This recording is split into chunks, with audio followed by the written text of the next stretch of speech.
Hello learners, आप सभी को प्यार भरा नमस्कार। ज्ञानश्री क्लासेस के यूट्यूब सेशन में आपका बहुत बहुत स्वागत है। आपका बहुत बहुत स्वागत है हमारे अभ्यास सीरीज़ में। हमारी ये डेली एमसीक्यू प्रैक्टिस सीरीज़ है। 19 सितंबर का आज का सेशन हम स्टार्ट करते हैं। और स्टार्ट करने से पहले आपसे एक रिक्वेस्ट है कि प्लीज़ लाइक कर दीजिए इस वीडियो को, और साथ ही साथ नीचे कॉमेंट करके बताइएगा कि आपका एक्सपीरियंस कैसा रह रहा है इन क्वेश्चंस को सॉल्व करके। कल के सेशन में एक छोटा सा मिस्टेक था जिसमें मैंने आपके मीथेन का फॉर्मूला जो है CH3 बता दिया था जल्दी में, वो CH4 होगा। ओके, CH3 जो है उसी फैमिली का है, मिथाइल ग्रुप हम इसे कहते हैं, लेकिन मीथेन का जो पर्टिकुलर फॉर्मूला है वो CH4 होगा, तो आप करेक्शन कर लेना। तो स्टार्ट करते हैं आज के इस सेशन को। और देखिए अच्छे अच्छे क्वेश्चंस लेके आया हूँ, थोड़े डिफरेंट क्वेश्चंस हैं आज के। तो फर्स्ट क्वेश्चन है, which of the following is not part of the 5 member syllogism in Indian logic. यानी अगर हम बात करें भारतीय तर्कशास्त्र की, तो इसमें 5 सदस्यीय न्याय शास्त्र का कौन सा इनमें से हिस्सा नहीं है।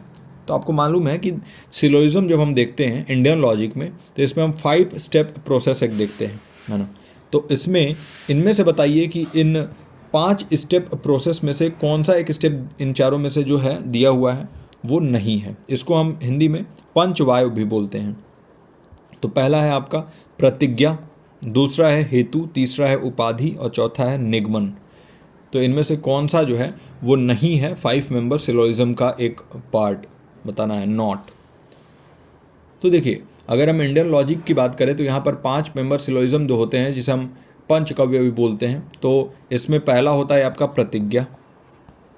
प्रतिज्ञा को प्रतिज्ञा लिखते हैं लेकिन इसको ज्ञ पढ़ते हैं, JNA ज्ञ, है ना। इसको हम प्रोपोजिशन भी बोलते हैं, याद रखिएगा, प्रोपोजिशन। ये सभी चीज़ें अगर आप हमारे पेड बैच में रहेंगे तो वहाँ पर हम बहुत अच्छे से पढ़ते हैं और पढ़ेंगे भी इस बार भी।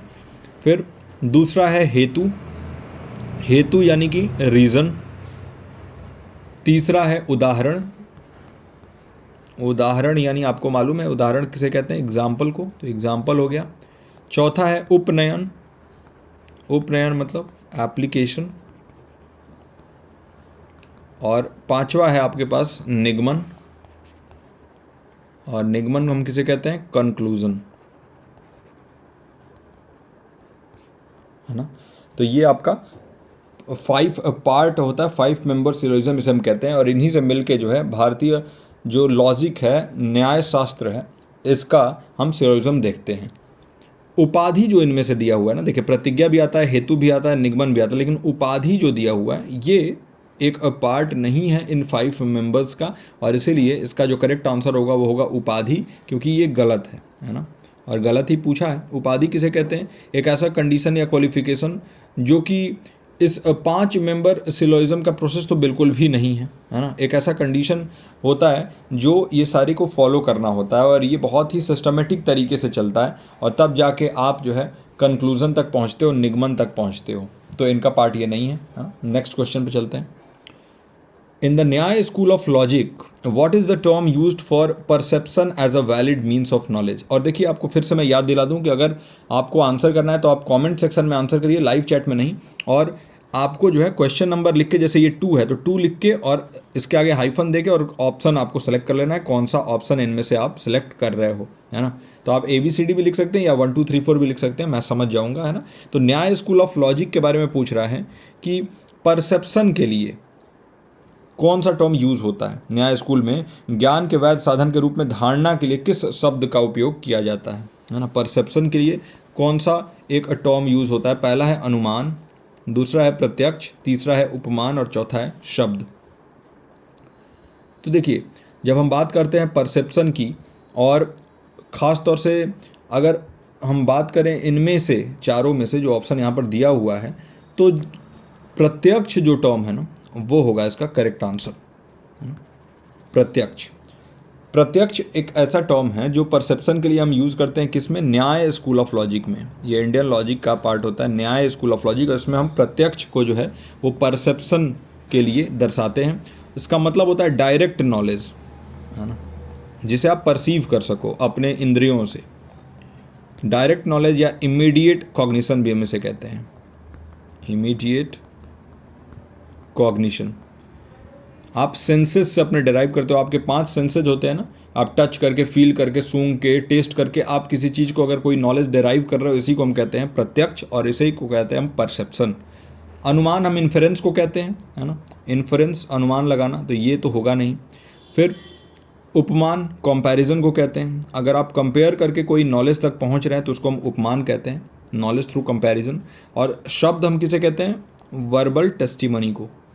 वर्बल टेस्टिमनी मतलब मान लीजिए कि कोई भी ऐसा डॉक्यूमेंट है या फिर ऐसा टेक्स्ट है जो कि उसी के ऊपर आप बिलीव करके और उसी को ज्ञान का माध्यम मान लेते हैं, जैसे श्रीमद् भगवद गीता है, तो उसको आप ज्ञान का अगर माध्यम मान रहे हैं, वो वर्बल टेस्टिमनी हो गया आपका। तो प्रत्यक्ष इसका करेक्ट आंसर होगा, परसेप्शन के लिए हम इसी को यूज़ करते हैं।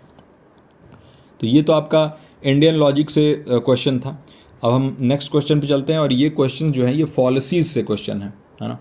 तो आपको भी मालूम है फॉलिसी या भ्रांति, है ना, ये बहुत इंपॉर्टेंट होता है आपके लिए पढ़ना अगर आप रिसर्च फील्ड में हैं तो बताइए, which type of policy is committed when someone attacks the character of a person rather than addressing the argument.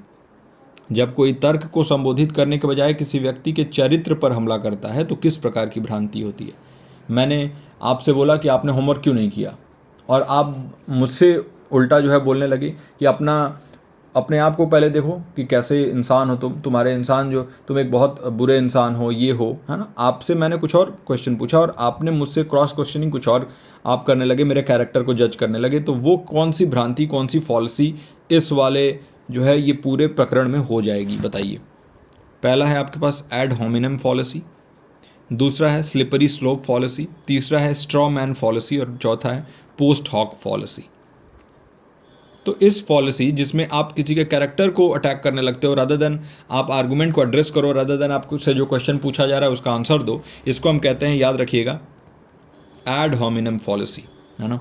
Add hominem policy कब होता है, जब कोई किसी के कैरेक्टर को अटैक करने लगता है ना, उनके जो क्वेश्चन है उनको आर्गुमेंट किए बिना आप सीधे उनके कैरेक्टर जज करने लगते हो। ये एक डाइवर्जन करने का तरीका, एक टैक्टिक होता है कि आप जो है मुद्दे से भटका सको, क्योंकि आपसे कुछ कड़े सवाल पूछ लिए गए हैं और आपने उस इंडिविजुअल को ही डिस्क्रेडिट कर दिया, आपने जिसने आपसे ये आर्गुमेंट किया, जिसने आपसे ये सवाल पूछा, ताकि लोग जो है उस चीज़ के ऊपर ध्यान देते और ना कि इस पे ध्यान दें कि आपसे जो सवाल पूछा है आपने उसका जवाब नहीं दिया।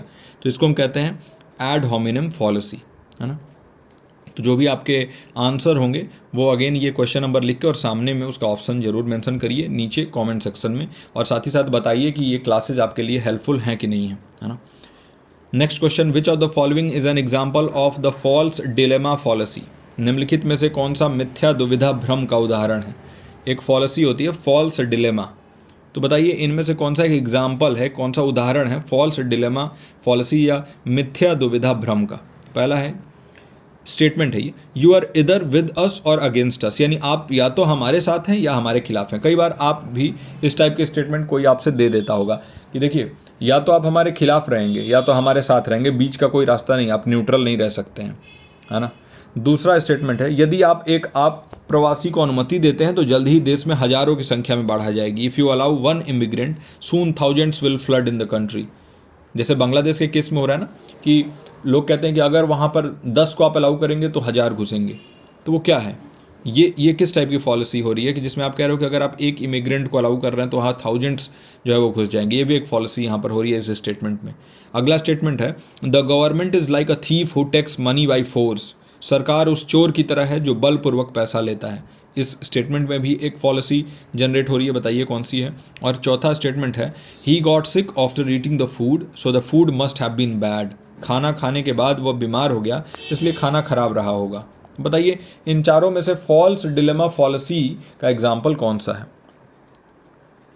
अपने जो भी उत्तर है आपका, जो भी इस प्रश्न का उत्तर है वो नीचे कमेंट सेक्शन में मेंशन करिए, क्वेश्चन नंबर 4 लिख के और उसके सामने ऑप्शन सेलेक्ट करके। देखिए फॉल्स डिलेमा पॉलिसी ये 2 एक्सट्रीम ऑप्शंस दे देता है आपको। 2 एक्सट्रीम ऑप्शंस मतलब जैसे एक लेफ्ट तो एक राइट, है ना। मिडिल पाथ कुछ नहीं, आप न्यूट्रल नहीं रह सकते हो। एक अप तो एक डाउन, आप जो है बीच में नहीं रह सकते हो। तो ये अगर आपसे कोई 2 ऐसा ऑप्शन दे दे कि आपको उन दोनों में से चुनना ही पड़ेगा, तो इसी को हम कहते हैं क्या, फॉल्स डिलेमा पॉलिसी। यहाँ पर क्या होता है ना कि चॉइसेस जो है वो बहुत कम होती हैं और जो पोटेंशियल सोल्यूशन या पोजीशंस है इसको इग्नोर कर दिया जाता है। एग्जांपल के लिए देखिए कि सिर्फ 2 ही ऑप्शन एग्जिस्ट करते हैं, ऐसा कोई क्वेश्चन आपसे मैं पूछ दूं, जबकि रियलिटी में क्या है कि मल्टीपल क्वेश्चंस या पोजीशंस हो सकते हैं इन एक्सट्रीम्स के बीच में, लेफ्ट और राइट के बीच में जो है सेंटर भी आता है। लेकिन इस टाइप की अगर पॉलिसी जहाँ पर होती है वहाँ पर सिर्फ 2 ऑप्शन आपके पास दे दिए जाते हैं, है ना। तो जैसे मैं आपसे बोलूँ कि या तो आप बुरे हो या आप अच्छे नहीं हो, तो ये क्या हो गया, ये 2 ही ऑप्शन है और दोनों में ही जो है आप बहुत ही मतलब बुरे ही साबित हो रहे हो।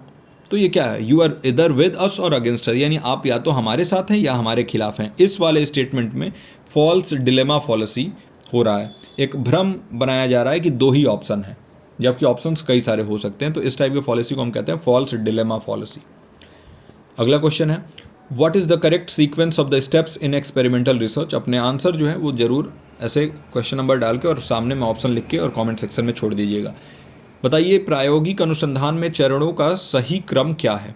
पहला है फॉर्मुलेटिंग हाइपोथेसिस, फिर कंडक्टिंग एक्सपेरिमेंट, फिर एनालाइजिंग डेटा, फिर कंक्लूडिंग रिजल्ट, है ना। दूसरा है कि आप डेटा कलेक्ट करते हो, फिर एनालाइज करते हो डेटा को, फिर फॉर्मुलेट करते हो हाइपोथेसिस को, फिर एक्सपेरिमेंट कंडक्ट करते हो। तीसरा है आप एक्सपेरिमेंट कंडक्ट कर लेते हो, फिर हाइपोथेसिस फॉर्मुलेट करते हो, फिर डेटा कलेक्ट करते हो, फिर डेटा एनालाइज करते हो। या फिर चौथा है पहले आप डेटा एनालाइज कर लेते हो, फिर एक्सपेरिमेंट कर लेते हो, फिर हाइपोथेसिस जनरेट करते हो और फिर आप रिजल्ट तक पहुंचते हो। बताइए इनमें से सही सीक्वेंस, जो सही क्रम है वो क्या है एक्सपेरिमेंटल रिसर्च का। और इस टाइप के क्वेश्चंस जो है वो बहुत ज़्यादा पूछे जा रहे हैं, तो इसलिए इंपॉर्टेंट मार्क कर लीजिएगा। ये सीक्वेंस वाले क्वेश्चन आजकल बहुत ज़्यादा पूछे जा रहे हैं, तो इससे हमें ये भी देखना है कि हम ज़्यादा से ज़्यादा सीक्वेंशियल क्वेश्चंस करें ताकि आने वाले जो एग्जामिनेशन है उसमें हमें सक्सेस मिल सके। तो देखिए अगर हम करेक्ट सीक्वेंस के बारे में बात करें, अगर एक्सपेरिमेंटल रिसर्च के बारे में बात करें प्रायोगिक अनुसंधान में, तो हम सबसे पहले क्या करते हैं, सबसे पहले भाई हम हाइपोथेसिस जनरेट करेंगे, है ना। हाइपोथेसिस जनरेट करने के बाद क्या होता है, हाइपोथेसिस होता क्या है, एक परिकल्पना, क्या होता है, एक स्टेटमेंट होता है जिसमें आप जो है ना एक मोटा मोटी अंदाज़ा दे देते हैं कि हाँ किस तरफ जो है आप जा रहे हैं, एक डायरेक्शन या तो आप दे देते हैं अपने रिसर्च को, उसके लिए एक ब्लूप्रिंट का काम करता है ताकि आप अपने रिसर्च से भटको मत। तो हाइपोथेसिस जनरेट करने का मतलब यही होता है। फिर आप क्या करते हो अगले चरण में आप जो है ना वो डेटा को क्या करोगे, सबसे पहले एक्सपेरिमेंट करके और डेटा को एनालाइज करोगे, है ना। तो यानी कि एक्सपेरिमेंट को कंडक्ट किया आपने, कंडक्ट करने के बाद डेटा एनालाइज किया और उसके बाद आप रिजल्ट पर पहुंचे।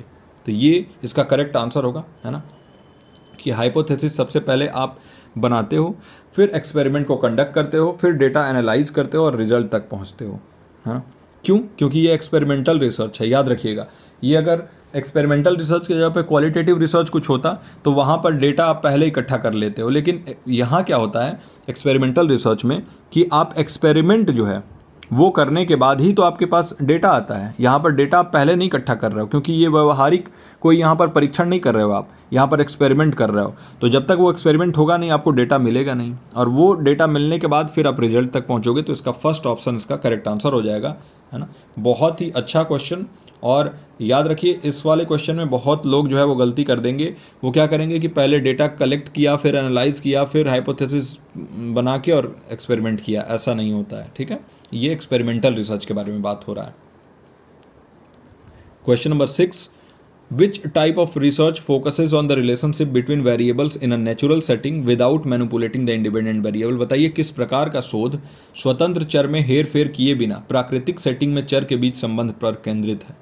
प्राकृतिक सेटिंग के बारे में ये बात कर रहा है, नेचुरल सेटिंग के बारे में ये बात कर रहा है ना, और इंडिपेंडेंट वेरिएबल को मैनिपुलेट नहीं करना है। बताइए कौन सा रिसर्च इस टाइप के जो ये रिलेशनशिप है इस पर फोकस करता है।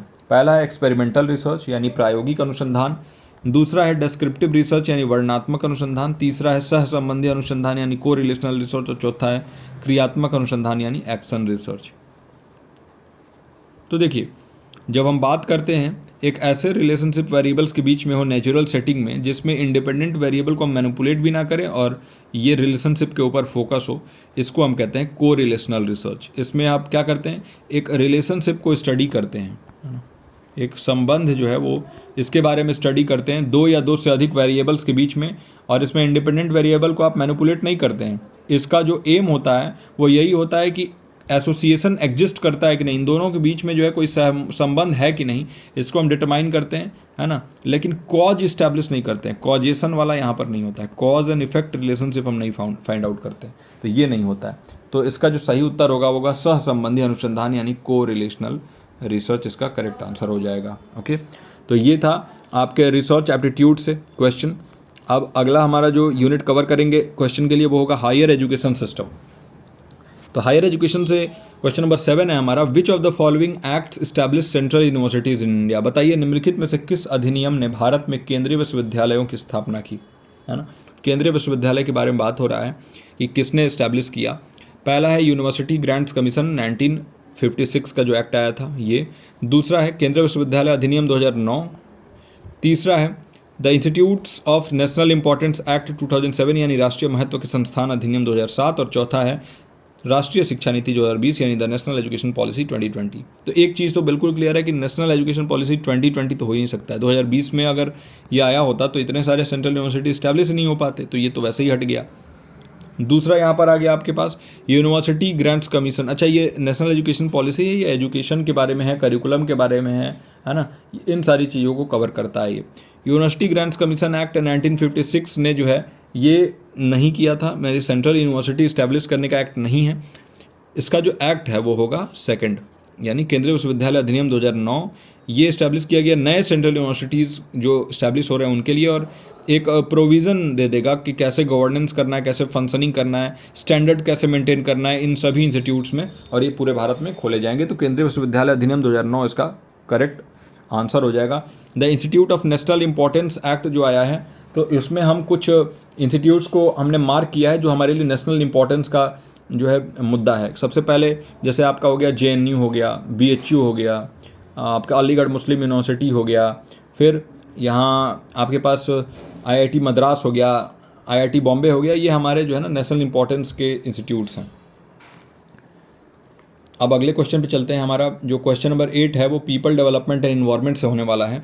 Which of the following international agreements is specifically focused on biodiversity conservation. बताइए निम्नलिखित में से कौन सा अंतर्राष्ट्रीय समझौता विशेष रूप से जैव विविधता संरक्षण पर केंद्रित है। यहाँ पर बात हो रहा है बायोडाइवर्सिटी कंजर्वेशन के बारे में, जैव विविधता संरक्षण के बारे में। इनमें से कौन सा इंटरनेशनल एग्रीमेंट है ना। हर बार आपसे कहता हूँ कि एक ना एक जो है आपसे कोई ना कन्वेंशन हो गया या फिर कोई आपसे जो ये एग्रीमेंट हो गया, प्रोटोकॉल हो गया, उनसे रिलेटेड एक क्वेश्चन मैं लाता ही लाता हूँ ताकि आपको बिल्कुल याद हो जाए ये सारी चीज़ें। तो जब हम बात करते हैं बायोडाइवर्सिटी कंजर्वेशन के बारे में, तो वहाँ पर हम पेरिस एग्रीमेंट के बारे में बात नहीं करेंगे, तो ये तो आपके क्लाइमेट चेंज के लिए हो गया, है ना। मॉन्ट्रियल प्रोटोकॉल आपको ऑफकोर्स ओजोन के लिए हो गया, है ना। वही कन्वेंशन ऑन बायोलॉजिकल डाइवर्सिटी जो है इसको अडॉप्ट किया गया था कब, अर्थ समिट, है ना, अर्थ समिट जो कि रियो डी जेनेरो में हुआ था, रियो डी जेनेरो, ये 1992 में हुआ था, है ना। और बायोडाइवर्सिटी कंजर्वेशन के लिए डेडिकेटेड था ताकि हम क्या कर सकें, इसके कंपोनेंट्स को हम सस्टेनेबली यूज़ कर सकें, फेयर शेयरिंग ऑफ बेनिफिट्स हम कर सकें, जेनेटिक रिसोर्सेज का। कन्वेंशन ऑफ बायोलॉजिकल डाइवर्सिटी में इन्हीं के बारे में बात किया गया, अर्थ समिट के अंदर इसे अडॉप्ट किया गया था। तो थर्ड इसका करेक्ट आंसर हो जाएगा, जैविक विविधता पर कन्वेंशन। अब अगेन आपको बताना है कि Paris agreement, Kyoto protocol, Montreal protocol, ये तीनों जो है किन किन ईयर में आया था। ठीक है, मैं रोज़ आपसे ये चीज़ें कमेंट में इसलिए लिखवाता हूँ ताकि आपको बिल्कुल ही अपने दिमाग में ये चीज़ें बैठ जाए, आप भूलो ही मत। अब क्वेश्चन नंबर 9 है हमारा, और ये अगेन जो है आपके पीपल डेवलपमेंट एनवायरनमेंट सही है। बताइए which of the following gases contributes the most to the greenhouse effect. इनमें से कौन सी गैस ग्रीन हाउस प्रभाव में सबसे अधिक योगदान देती है, बताइए। पहला है आपके पास मीथेन, दूसरा है आपके पास नाइट्रस ऑक्साइड, तीसरा है कार्बन डाइऑक्साइड, और चौथा है क्लोरोफ्लोरोकार्बन। देखिए इसका आंसर मैं आपको बताऊंगा नहीं, और ये जो है आपके लिए एक असाइनमेंट या कह लीजिए होमवर्क है। आप जो है इसके बारे में सर्च करिए, या फिर इसके बारे में खुद अगर आप जानते हैं तो नीचे कमेंट में वीडियो एंड होने के बाद ज़रूर लिखिएगा कि क्वेश्चन नंबर 9, ऐसे लिख के कि क्वेश्चन नंबर 9, और इसके बाद जो है आप इसका जो आंसर होगा वो लिख दीजिएगा, है ना। ऑप्शन मत लिखिएगा बल्कि आंसर लिखिएगा। तो इसका जो करेक्ट आंसर होगा वो वहीं पे आप बताइएगा कि ग्रीन हाउस इफेक्ट में सबसे ज़्यादा इन चारों गैसेस में से कौन से कंट्रीब्यूट करते हैं। अब अगला हमारा जो प्रश्न है वो है कम्युनिकेशन यूनिट से। विच of the following models of communication is considered a linear model. बताइए निम्नलिखित में से संचार के किस मॉडल को एक रैखिक मॉडल माना जाता है ना। लीनियर मॉडल या रैखिक मॉडल क्या होता है आपको मालूम है। देखिए एक लीनियर मॉडल ऑफ कम्युनिकेशन में जो मैसेज फ्लो होता है ना, ये एक मैसेज है तो ये जो है ना फ्लो हो रहा है सिंगल डायरेक्शन में जाएगा। मतलब ये होगा कि इसमें फीडबैक का कोई मैकेनिज़्म नहीं होता है। अगर फीडबैक मिल रहा है तब तो वो डबल हो जाएगा, है ना, डबल डायरेक्शन हो गया। सिंगल डायरेक्शन में जाने वाला लीनियर कम्युनिकेशन हम इसे कहते हैं। यानी जो मैसेज है वो सेंडर से रिसीवर तक तो पहुंच जाएगा, लेकिन इसका फीडबैक यहाँ पर जो आता है रिसीवर से वो नहीं मिलेगा। इसका मुख्य जो जोर होता है वो कम्युनिकेशन के टेक्निकल एस्पेक्ट्स पे होता है, जैसे एनकोडिंग करना, ट्रांसमिशन करना, डिकोडिंग करना, लेकिन फीडबैक का मैकेनिज्म नहीं होता है। बताइए पहला है बर्लो का SMCR मॉडल, दूसरा है शैनन वीवर मॉडल, तीसरा है स्क्रैम्स मॉडल और चौथा है डांसिस का हेलिकल मॉडल। देखिए जब हम लीनियर मॉडल के बारे में बात करते हैं तो हम बात करेंगे किसके बारे में, शैनन वीवर मॉडल के बारे में। शैनन वीवर मॉडल मैंने बार बार आपको बताया, फिर से बता रहा हूँ कि ये लीनियर मॉडल है। पहली बार नॉइज़ का कॉन्सेप्ट इसी मॉडल में आया था, शैनन वीवर मॉडल में। और ये मॉडल जो है ना ये आपको सिंगल यानी कि एक ही डायरेक्शन में जाता है, इसमें कोई फीडबैक का मैकेनिज़्म नहीं है। वही स्क्रैम्स मॉडल जो है इसमें पहली बार फीडबैक का मैकेनिज़्म आया था स्क्रैम्स मॉडल में, तो ये जो है आप ज़रूर याद रखिएगा, है ना। अब डांसिस का हेलिकल मॉडल और बर्लो के SMCR मॉडल के बारे में भी मैं पहले भी आपको बता चुका हूँ, है ना। तो आप ज़रूर जो है एक बार अपने से बताइएगा कि हाँ ये चीज़ें आपको याद हैं कि नहीं है ना। इसके बाद जो है फिर कमेंट सेक्शन में बताइएगा कि अगर आपको इन मॉडल्स को फिर से कवर कराने की ज़रूरत है तो मैं नेक्स्ट क्लासेस में इनको भी कवर कर लूँगा। तो आज के लिए इतना ही, ये था आखिरी क्वेश्चन। अपने जो भी कितने करेक्ट हुए वो ज़रूर आप कमेंट में नीचे बताइएगा कि हाँ आपके इन 10 क्वेश्चंस में से कितने क्वेश्चंस करेक्ट हुए।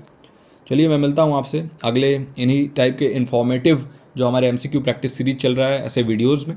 और आपको कैसा लग रहा है हमारा ये प्रयास, हमारा ये वीडियो, ज़रूर बताइएगा। बहुत मेहनत लगता है डेली आप लोग के लिए जो है इस टाइप के क्वेश्चंस को ले आने में, और कुछ क्वेश्चंस रिपीट भी होंगे क्योंकि ऑफ कोर्स कुछ लिमिटेड ही तो क्वेश्चंस हो सकते हैं ना, हम डेली प्रैक्टिस कर रहे हैं, तो उसको जो है इग्नोर करिएगा, अपने कॉन्सेप्ट क्लैरिटी पर ध्यान दीजिएगा। इस वीडियो में यहीं तक, मैं मिलता हूँ आपसे अगले वीडियो में। टिल देन आप अपना और अपनों का ख्याल रखिए। नमस्कार।